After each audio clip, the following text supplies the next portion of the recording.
Are you in the process of looking for a business coach and you're looking to see what are the things and the qualities you should be looking for in the coach? Well, if you are, this is the perfect video for you, because in this video, I'm going to share with you my own experience after spending hundreds of thousands of dollars on business coaches and the 10 things that you should be looking for.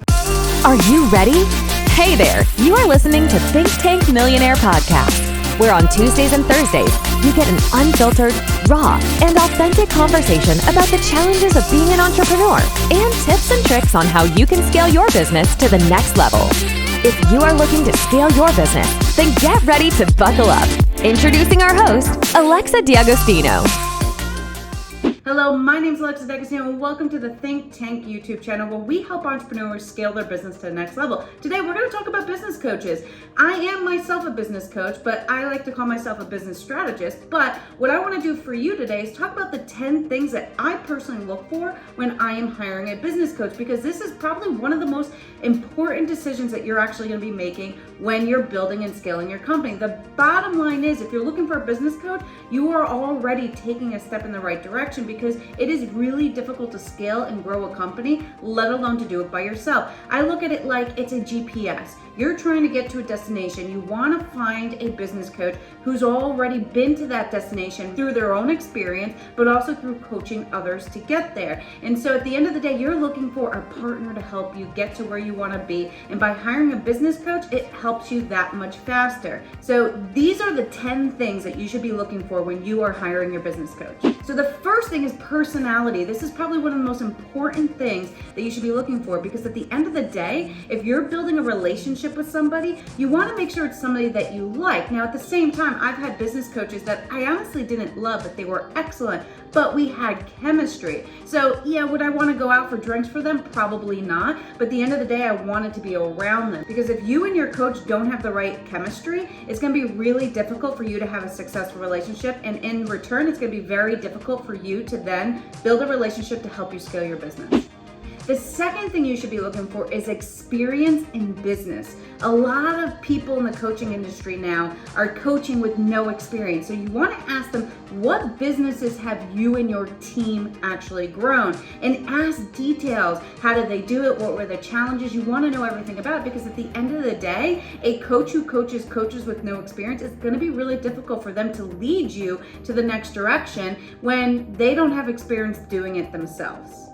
The third thing that you want to know is, what's your experience coaching other businesses and entrepreneurs? Because just because you know how to build a business yourself doesn't mean you know how to actually coach somebody else to do the same. So it's important to understand, who have you coached and what were the results? Not, hey, they were happy with my service, but what were the actual results? The bottom line is, you want to know experience. There's a lot of life coaches and mindset coaches, and that is fantastic and that is great, but you have to make sure that they have the experience in what you actually need help with. So if you want to grow and scale your business, you're not going to go hire a mindset coach. You're going to hire a business coach. If you have confidence issues, then you're going to go hire a mindset coach. So you want to make sure that who you hire aligns with what you actually need in your business at the time. And this means you want this person to actually have experience in helping others do what you need to do. The fourth thing that you want to understand is their process. How do they coach? Is it through one-on-one coaching? Is it through group coaching? Do they have a course? Do they have a roadmap? You want to understand their process, because every coach does it differently. Some coaches don't have a process at all, and you just meet with them and you just talk about your business problems. Some coaches have a more defined program. You want to make sure that you are aligned with how they're actually going to coach and how you learn best. If you're somebody that is visual and you like video, then you want to find somebody that has videos that you can follow along with. If you're somebody that does not do well in a group setting and you're shy, then you should not go into group coaching. So you want to make sure, in my opinion, one of the things that I have found in the coaching that I've hired, the most successful coaches I have hired were all one-to-one coaches.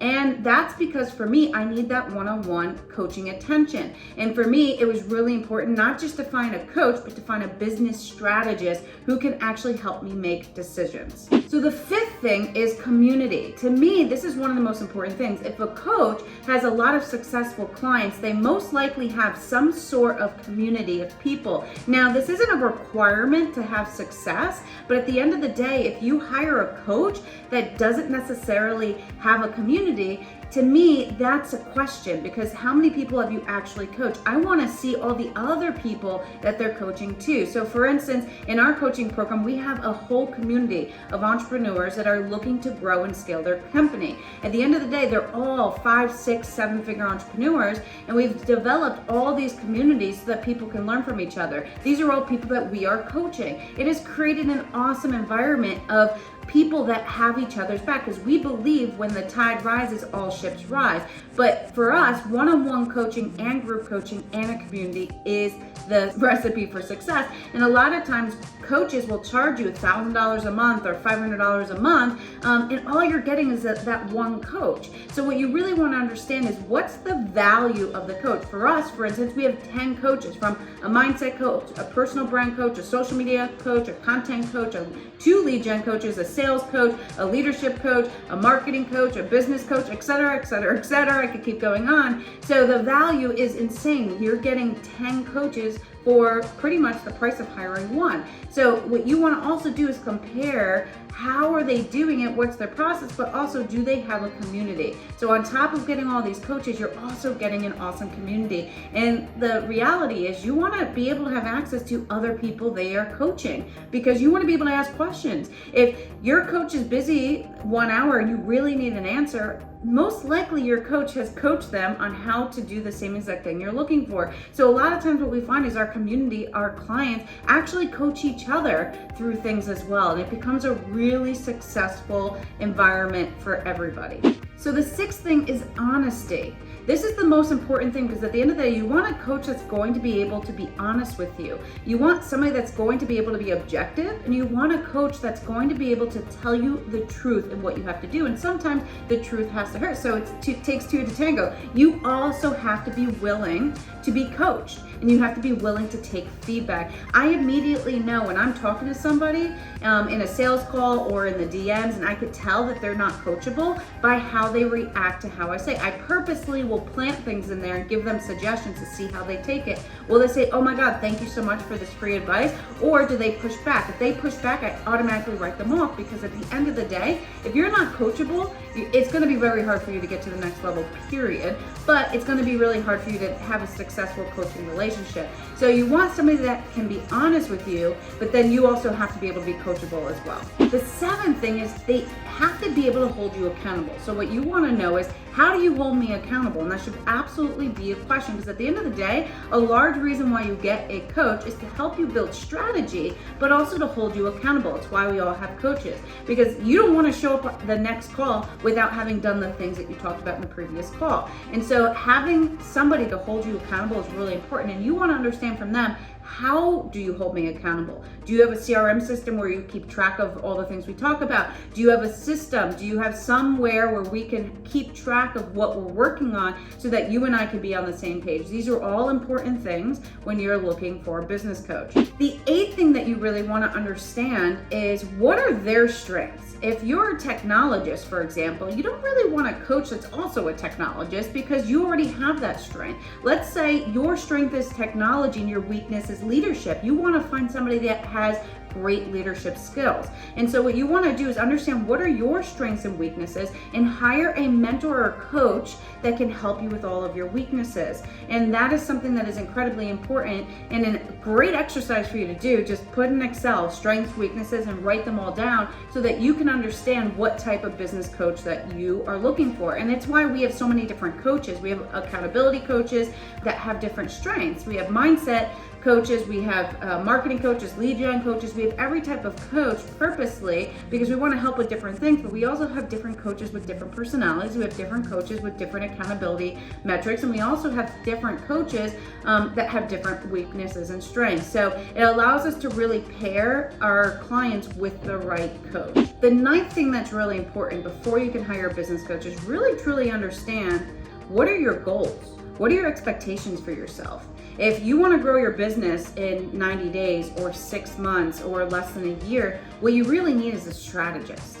right? Because a lot of times what happens, many business coaches that are out there, besides the fact that most of them have no experience, but most of them are really mindset coaches. And a lot of times mindset coaches aren't going to have the right strategies to scale your company. I always look at it like this. When I go to hire a financial advisor, I never hire a financial advisor that doesn't make more money than me. Because if they're really good at what they do, they probably make more money than me. It's the same with the business coach. I would never hire a business coach that makes less than me. It doesn't make any sense. Now, I do have two coaches. I have a business coach and I have a mindset coach. And my mindset coach doesn't make as much as I do, and that's okay, because the purpose of my mindset coach is not to help me build my business, but to keep my mind straight. But if you are new in your business and you're trying to grow, having a program that has maybe a little bit of everything could be beneficial, because what will happen is you might need mindset one week, but then you might need business strategies the next. If you just have a mindset coach, it's going to be really hard for you to scale your business because they're not going to have the strategies that you really need to grow to the next level. So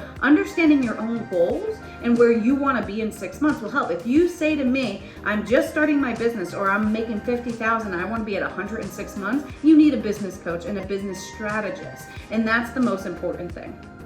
The last thing is understanding a mentor versus a coach.